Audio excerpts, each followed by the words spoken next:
Kisah ini dialami oleh Apip ketika mendaki ke Gunung Arjuna via jalur Purwosari, di mana waktu itu Apip ini beberapa kali melihat kejadian aneh yang tidak dilihat oleh teman-temannya. Dan kejadian itu membuat Apip sangat trauma dengan kejadian horor yang tempo dulu pernah dia alami. Kejadian horor itu sampai-sampai membuat Apip blank seperti orang linglung. Bahkan untuk ngomong pun dia sudah tidak bisa karena saking takutnya. Berawal dari sebuah ajakan untuk mendaki gunung. Awalnya, Apip diajak dua teman dekatnya untuk pergi mendaki ke Gunung Arjuna. Apip yang sebelumnya belum pernah mendaki gunung, dia menerima ajakan dari dua temannya itu. Ya hitung-hitung untuk mencari pengalaman baru. Sebut saja dua temannya itu adalah Dodi dan Irfan. Setelah menerima ajakan itu, keesokan harinya mereka berkumpul di sebuah tongkrongan untuk membahas rencana pendakian yang akan dilakukan 2 hari ke depan. Di situ, Dodi memutuskan untuk mendakinya via jalur Purwosari dan turunnya via jalur Tretes. Apip yang tidak tahu apa saja peralatan yang dibutuhkan untuk mendaki gunung, dia hanya menurut pada Dodi dan Irfan yang lebih berpengalaman. Dan untuk soal fisik, sepertinya Apip mampu karena dia mempunyai hobi bermain bola, jadi sudah terbiasa olahraga. Singkat cerita, 2 hari setelah itu mereka berangkat ke Gunung Arjuna via jalur Purwosari. Sesampainya di pos pendaftaran, mereka meminta izin pada petugas pos. Setelah selesai dengan itu, mereka santai-santai dulu di dekat pos untuk istirahat dan mempersiapkan diri. Di sisi lain, waktu itu hari juga masih siang. Setelah cukup istirahat, mereka memulai pendakian sekitar pukul 2 siang. Posisi mereka adalah Dodi di paling depan, Apip di tengah, dan Irfan di paling belakang. Di awal-awal perjalanan, masih belum ada kendala apapun hingga mereka sampai di pos 1 yang dinamakan Guo Ontobogo. Di situ mereka break sebentar untuk menghabiskan sebatang rokok. Setelah itu perjalanan dilanjutkan menuju ke pos 2. Mereka sampai di pos 2 sekitar jam 4 sore. Karena mengingat jarak dari pos 2 menuju ke pos 3 ini tidak terlalu jauh, mereka memutuskan untuk tidak break dan terus jalan hingga sampai di pos 3 sekitar pukul 4:30 sore. Pos 3 ini dinamakan Eyang Sakri. Di situ terdapat sebuah tanah datar dan bangunan dengan cat hijau yang biasa digunakan pendaki untuk istirahat. Mereka memutuskan untuk istirahat dulu di situ sambil makan-makan dan menunggu habis waktu maghrib. Mereka mengeluarkan alat masaknya. Dan ketika sedang sibuk merebus mie instan, tiba-tiba mereka mencium aroma dupa yang sangat menyengat. Entah dari mana asalnya. Mencium aroma itu, Apip bertanya, ini bau apa sih wangi banget?" "Ini namanya bau dupa, Pip. Biasalah, di sini banyak orang bakar dupa," jawab Dodi. Mendengar itu, Apip merasa sedikit takut. Tapi melihat Dodi dan Irfan sepertinya biasa saja, dia berusaha untuk tidak takut. Kenapa Apip merasa takut? Karena dulu waktu masih SMP, Apip pernah ditampaki sosok genderuwo ketika ada salah satu warga di kampungnya sedang membakar dupa dan kemenyan untuk pesugihan. Kan gak lucu aja gitu kalau kejadian itu terulang lagi di sini. Apip coba melupakan semua itu. Dia berusaha berpikir positif saja. Setelah masakan sudah matang, mereka makan dengan lahap. Dan belum sampai maghrib tiba. Waktu itu kurang lebih jam 5:30 sore. Dodi mengajak yang lain untuk lanjut berjalan. "Di, apa gak sebaiknya nunggu habis maghrib aja?" ucap Irfan. sekarang aja nggak apa-apa, biar nggak kemalaman ntar, jawab Dodi. Akhirnya oke lah, mereka membereskan peralatan masak, kemudian lanjut berjalan lagi. Di pertengahan jalan menuju ke pos 4, mereka melewati sebuah bangunan yang terdapat tulisan aksara Jawa. Letaknya itu ada di sebelah kiri jalan. Dan ketika mereka sedang melewati bangunan itu, dengan sangat jelas, Apip yang waktu itu berjalan di paling belakang melihat ada seorang laki-laki yang tidak begitu tua. Dia sedang berdiri menggendong keranjang bambu sambil membawa tongkat kayu. Posisinya itu ada di depan salah satu bangunan itu. Laki-laki itu terlihat sedang memperhatikan jalan mereka. Apip yang melihat keberadaan laki-laki itu, dia langsung berjalan mendekati teman-temannya karena dia takut. Sambil jalan, sesekali Apip ngelirik ke arah laki-laki itu. Dan laki-laki itu matanya terus tertuju ke arah mereka yang sedang berjalan. Apip diam saja karena dia mengira teman-temannya juga udah tahu keberadaan laki-laki itu. Setelah cukup jauh meninggalkan bangunan tersebut, Apip baru bilang ke teman-temannya, kalian tadi ngeliat ada orang gak yang merhatiin kita? Di mana, Pip? Di gubuk tadi yang kita lewati. Perasaan gak ada orang deh, Pip. Lah, masa sih? Laki-laki, dia bawa keranjang. Emang iya, Di? Kata Apip, tadi di gubuk ada orang loh. Gak tahu, aku gak merhatiin. Mendengar semua itu, Apip berpikir, masa iya anak-anak gak ada yang lihat? Padahal jelas banget loh orang tua itu berdiri di depan gubuk. Karena teman-temannya memang tidak ada yang melihat, Apip mengabaikannya. Mungkin dia adalah pendaki spiritual yang mempunyai tujuan tertentu. Karena hari udah cukup gelap, Dodik mengajak mereka untuk berhenti dulu dan memasang penerangan. Ketika sedang berhenti itu, Dodi bilang pada Apip, "Pip, kalau ngeliat ada yang aneh biarin aja, jangan diomongin di sini." "Emangnya kenapa, Di?" "Pokoknya jangan, selagi nggak ganggu ya udah biarin aja." Apip mengiyakan kata-kata Dodi sambil dalam hati dia bilang, "Aduh, kok jadi horor gini ya?" Setelah penerangan sudah siap, mereka lanjut berjalan lagi hingga sampai di pos 4 kurang lebih jam 8 malam. Pos 4 ini dinamakan Eyang Semar dan di situ terdapat beberapa bangunan kayu. Di pos 4 mereka istirahat lagi untuk minum dan ngerokok sambil sesekali menyapa rombongan yang sedang camp di situ. Di sini Apip sempat bertanya pada Dodi mau mendirikan tenda di mana. Kata Dodi, diriin tendanya nanti aja di pos 7. Tidak lama ketika mereka sedang istirahat, Apip mencium aroma dupa lagi, dan kali ini lebih menyengat. Apip berpikir, mungkin ada orang yang sedang bakar dupa di salah satu bangunan kayu itu. Karena merasa tidak nyaman dengan aroma itu, dia sedikit menjauh dari bangunan kayu itu. Nah, ketika jarak Apip dan teman-temannya ini sekitar 10 meter dari arah hutan, samar-samar dia melihat ada sosok laki-laki yang sangat persis dengan laki-laki yang dilihatnya di bangunan gubuk tadi. Karena takut, dia balik ke teman-temannya tanpa bilang apapun. Karena tadi kan Dodi sempat bilang kalau ngeliat apa-apa jangan diceritakan di sini. Sesampai di teman-temannya itu, dia melihat lagi ke arah orang yang dilihatnya itu. Tapi kali ini sudah tidak ada. Mungkin karena tertutup pepohonan atau memang orang itu sudah pergi. Pukul 8:15 mereka kembali melanjutkan perjalanan. Dan tidak tahu kenapa, kali ini perasaan Apip sangat tidak tenang. Mungkin karena dia habis ngelihat orang tadi. Karena merasa takut, dia meminta Irfan untuk ganti posisi di tengah. Singkat cerita, sampailah mereka di pos 5 yang dinamakan Mahkuto Romo.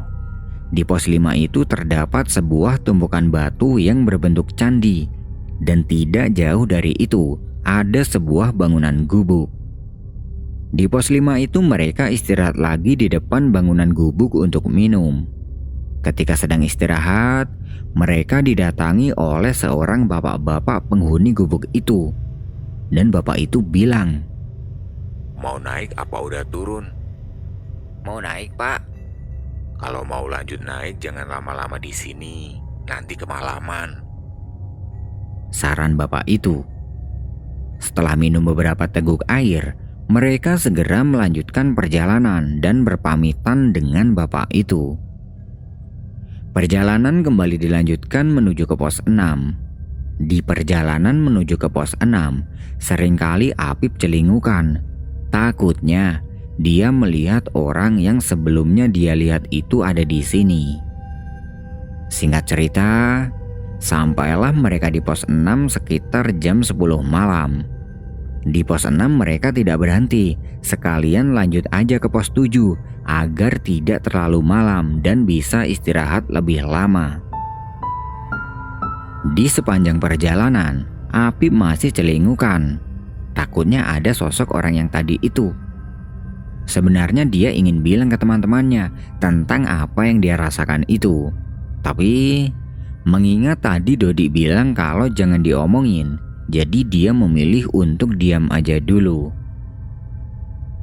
Mereka sampai di pos 7 kurang lebih jam 11 malam. Pos 7 ini dinamakan Jawa Dipa. Sesampai di situ mereka merasa sangat lega karena mereka bisa beristirahat malam ini. Satu tenda berkapasitas 4 orang mereka dirikan di sebelah tenda pendaki lain. Setelah itu mereka makan beberapa roti. Dan karena suhu malam itu sangat dingin, mereka memutuskan untuk langsung tidur. Kurang lebih jam 7 pagi mereka bangun. Setelah bangun mereka langsung membuat sarapan. Dan penghuni tenda sebelah mereka semalam terlihat sudah tidak ada. Mungkin mereka sudah samit tadi pagi. Karena waktu itu mereka berniat turun via tretes, jadi setelah selesai sarapan mereka packing semua peralatan untuk dibawa samit ke puncak. Setelah menempuh kurang lebih 4 jam perjalanan, akhirnya mereka sampai di puncak Ogal Agil Gunung Arjuno tepat pada jam 12 siang. Kondisi di puncak saat itu cukup panas dan cukup ramai oleh pendaki lain. Di puncak Apip merasa sangat senang karena ini adalah pengalaman pertamanya naik gunung hingga bisa sampai di sini. Setelah puas mengabadikan momen, mereka mencari tempat teduh untuk menyeduh kopi, tepatnya di sela-sela bebatuan. Mereka menikmati kopi sambil melihat-lihat pemandangan di atas awan. Setelah cukup lama di puncak, tidak terasa waktu sudah menunjukkan pukul 2 siang. Satu persatu pendaki yang ada di puncak terlihat turun dan mereka pun memutuskan untuk kembali turun. Perjalanan turun ini mereka akan melewati jalur tretes dan berniat bermalam lagi di area Lembah Kijang. Ketika sedang berjalan di area Pelawangan, Apip merasa ingin buang air kecil. Dia bilang pada teman-temannya, bentar ya, aku kebelet kencing." Dodi dan Irfan berinisiatif untuk menunggu Apip di tempat yang sedikit datar dan teduh. Sambil menunggu Apip, mereka menyalakan sebatang rokok. Apip melipir ke semak-semak untuk kencing. Tapi, sampai rokok yang mereka hisap ini habis, Apip tidak juga kembali dari kencingnya. Karena merasa khawatir, teman-temannya menghampiri Apip ke semak-semak tempat tadi dia melipir.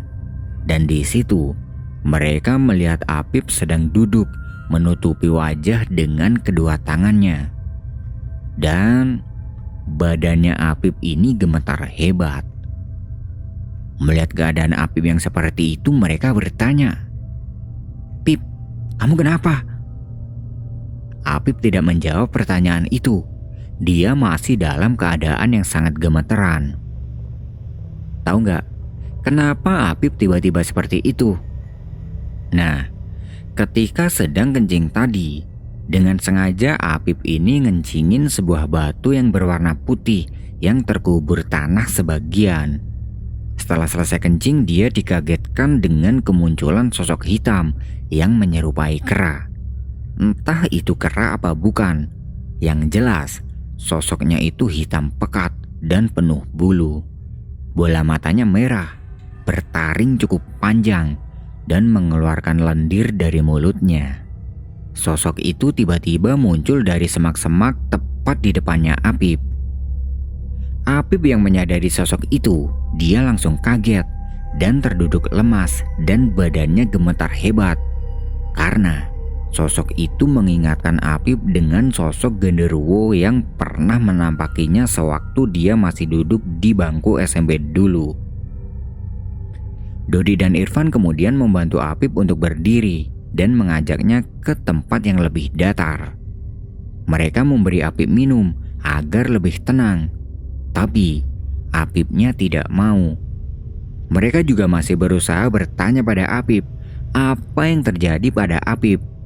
Dan dia masih juga tidak menjawab. Karena memang tidak ada jawaban dari Apip, mereka menggandengnya untuk lanjut berjalan turun. Sambil berjalan turun itu, mereka sangat panik karena tiba-tiba saja Apip dalam keadaan seperti ini. Sebenarnya waktu itu Apip ini dalam keadaan sadar. Dia tahu kalau dua temannya ini sedang panik, tapi dia tidak bisa berbuat apa-apa. Badannya lemas dan mulutnya tidak bisa digunakan untuk bicara karena masih terus teringat sosok yang menampakinya barusan. Nah, dalam perjalanan turun itu, tepatnya di hutan Lali Jiwo atau hutan lupa diri. Di sini Apip melihat ada banyak orang sedang naik turun, dan orang-orang itu semuanya berwajah pucat seperti orang yang sudah meninggal. Singkat cerita, sampailah mereka di area Lembah Kijang. Sesampai di situ barulah Apip merasa sedikit tenang. Tapi dalam pikirannya masih terus terbayang sosok hitam yang tadi, ditambah orang-orang berwajah pucat yang Apip tidak tahu mereka itu siapa. Mereka istirahat sebentar di Lembah Kijang, tapi Apip masih belum bisa untuk diajak bicara karena dia masih dalam keadaan takut. Kedua temannya beranggapan kalau Apip ini sedang dalam keadaan kesurupan, hingga mereka berdua membacakan ayat suci pendek yang mereka bisa. Niat mereka yang sebelumnya ingin bermalam lagi di Lembah Kijang itu batal karena melihat kondisi Apip yang seperti itu. Setelah keadaan Apip sudah dirasa lebih tenang, mereka lanjut berjalan turun. Ketika akan sampai di pos 3, lagi-lagi Apip ditampaki sosok yang sama persis ketika sedang kencing tadi. Dia sedang berdiri tegap di antara semak-semak di sebelah kiri jalur. Melihat itu, sontak Apip terhenti dan badannya gemetar hebat. Melihat keadaan Apip yang tiba-tiba seperti itu lagi, Dodi dan Irfan langsung menghampirinya dan bertanya, "Pip, kamu ini kenapa sih? Kamu ngelihat apa?" Apip hanya menggelengkan kepala dan tatapannya ini kosong seperti orang linglung.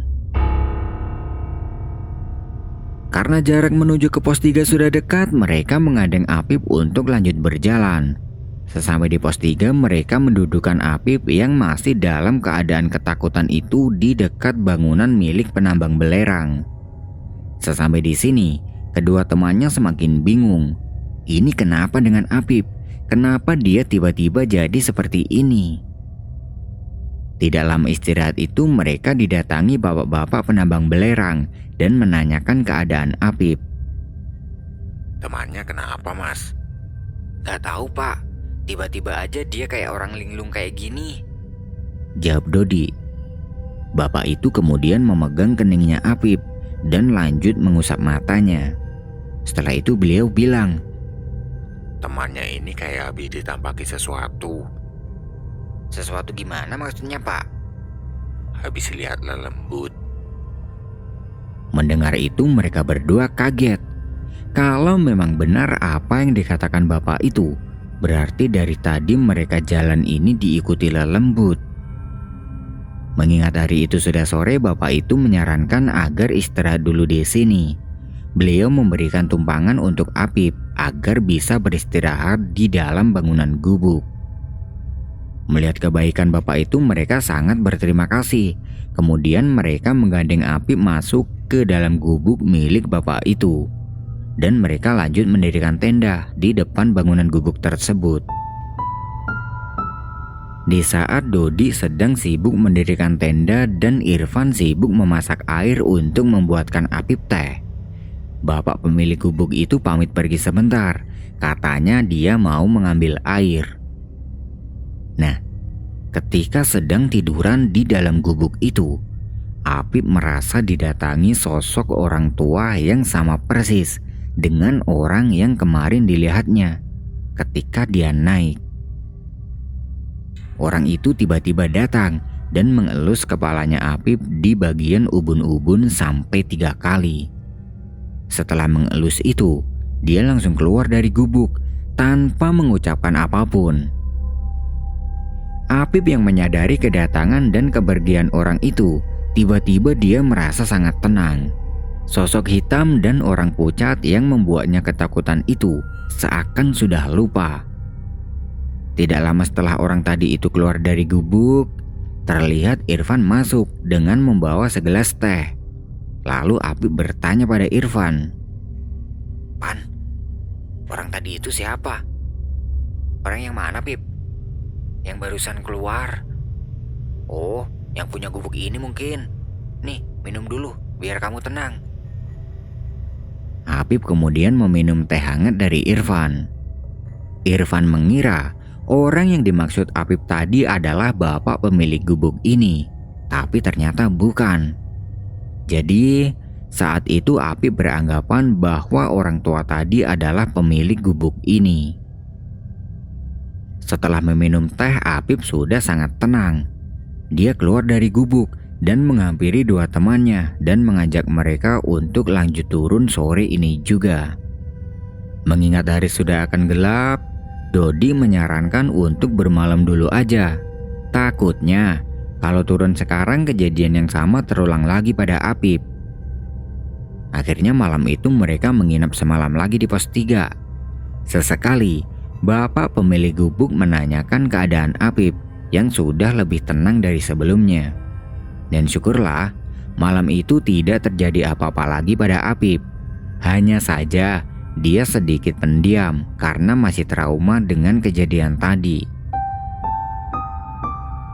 Singkat cerita, keesokan harinya setelah bangun, mereka langsung berkemas untuk kembali turun dan tidak lupa mengucapkan terima kasih yang sebanyak-banyaknya pada bapak yang menolong mereka itu. Kejadian aneh sudah tidak dialami lagi oleh Apip hingga mereka sampai di base camp Tretes. Sesampai di situ mereka langsung bergegas meninggalkan base camp untuk mencari kendaraan umum dan pulang. Sambil mencari kendaraan umum itu, mereka mampir di warung untuk makan. Dan di warung itulah Apip menceritakan semua tentang apa yang dia alaminya ketika pendakian tadi pada teman-temannya.